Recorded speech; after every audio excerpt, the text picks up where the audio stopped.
Alors, je suis vraiment ravie de vous donner mon témoignage aujourd'hui. J'ai déjà pleuré beaucoup depuis ce matin, donc je pense que là, ça va. Donc moi, je vais vous raconter un petit peu, on va partir du début. Je suis pas née d'une famille chrétienne du tout.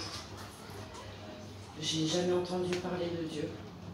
Sauf que moi, dans mon cœur, j'ai toujours eu cette petite lumière comme est marquée dans la Bible. Je l'ai toujours eue. Et dans ma famille, j'ai jamais vécu avec mon père. J'étais seule avec ma mère et mes 2 sœurs. Et il s'est passé quelque chose de terrible, j'avais 12 ans. Et suite à cet événement, alors qu'il y en a qui veulent découvrir le monde, il y en a qui souhaitent que ça, sortir. Moi, j'avais à peine 12 ans, ben, je me suis retrouvée à la rue. Suite à ce gros problème. J'ai rien dit à personne parce que sinon, vous savez qu'à 12 ans, on vous met dans un foyer ou dans une famille d'accueil. Donc, j'ai rien dit. Et je continue à aller à l'école sans avoir rien dit à personne. Et en fait, à l'école, je côtoyais donc mes petits copains, copines de mon âge. Et en fait, c'est une famille gitane à Menton qui m'a récupérée. C'est pour ça peut-être que je me sens bien avec vous, parce que je vous connais un petit peu. Et en fait, c'est cette famille qui m'a élevée pendant 5 ans. J'ai pu manger un petit peu à ma faim, parce que juste avant ça, je dormais quand même dans la rue. J'ai connu la misère. J'ai connu le froid, j'ai connu la faim. J'ai connu les ténèbres du monde. Vraiment, je les ai vues de mes propres yeux. J'ai tout vu. Et malheureusement, j'en ai beaucoup fait aussi. Donc cette famille-là m'a permis d'avancer au mieux comme je pouvais dans ma vie. Mais vous savez, quand on est dans la rue, on côtoie pas les bonnes personnes. J'ai essayé de faire au mieux. J'ai essayé d'aller voir mes 2 grandes sœurs, qui étaient mes modèles pour moi, parce que j'avais qu'elles finalement. Mais mes 2 grandes sœurs n'étaient pas des modèles parce que c'était des droguées. Donc je ne pouvais pas aller chez elles. Et bien c'était mes modèles, donc j'ai fait comme elles. Donc par ma petite intelligence, parce que j'étais qu'une enfant, j'ai essayé de comprendre les choses de la vie parce que je savais qu'on était déjà en train de m'attaquer. Je savais que la vie allait être longue pour moi et très difficile. J'ai fait au mieux de m'en sortir. En fait, je me droguais, c'était pas par plaisir, c'était simplement pour oublier la misère que je vivais. Et je savais que c'était pas pour moi tout ça. Mais je le faisais parce que ça m'aidait à oublier, tout simplement. Puis j'ai grandi, j'ai voulu construire un foyer. Vous vous imaginez bien que j'ai fait mes enfants.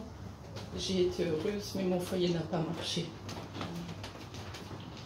Quand on n'est pas bien dans son cœur, quand on n'est pas bien, quand on n'a jamais rien reçu en fait de personne, on ne peut pas aimer quelqu'un. Donc j'étais pas capable d'aimer le père de mes enfants. J'étais pas capable d'aimer simplement une personne.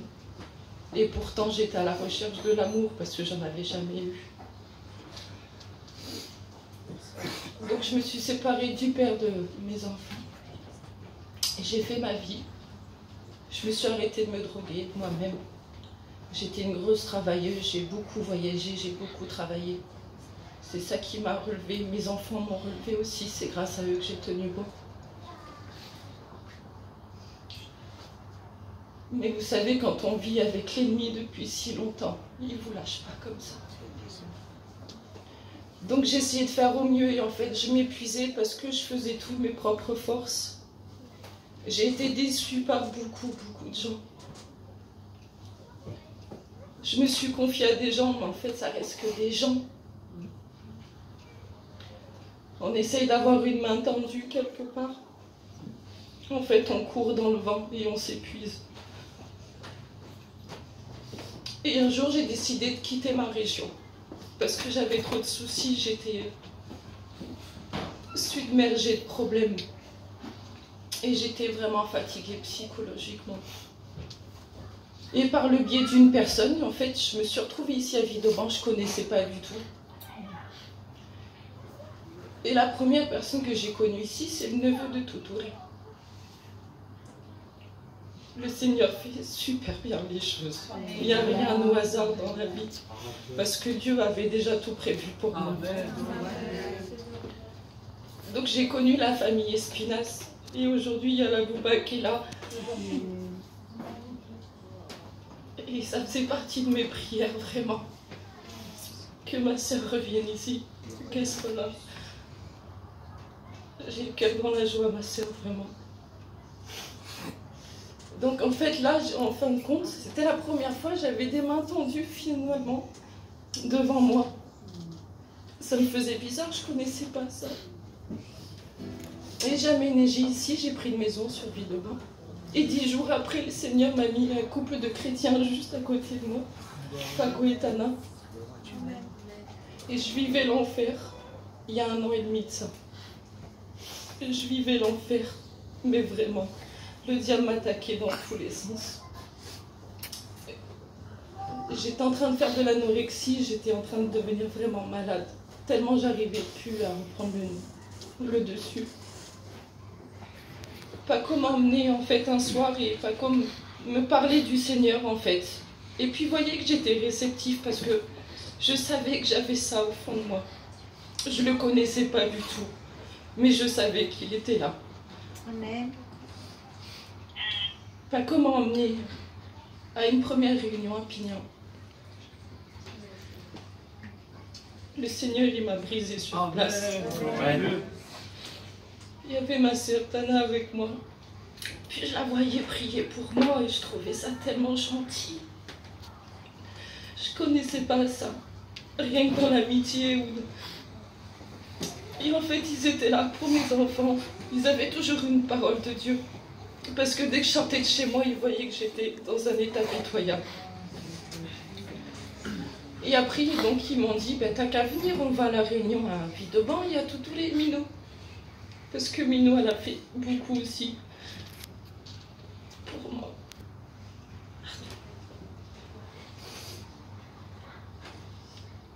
Donc, je suis arrivée ici, puis... En fait, à chaque fois que je venais là, à cette réunion,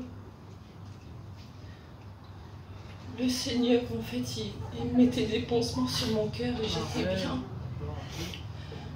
J'étais bien. J'étais soulagée, j'étais apaisée. Puis en fait, ce qui m'impressionnait, c'était l'amour, tout l'amour qu'il y avait ici. En fait, moi, ça me submergeait parce que je ne connaissais pas. Donc, en fait, je me disais, mais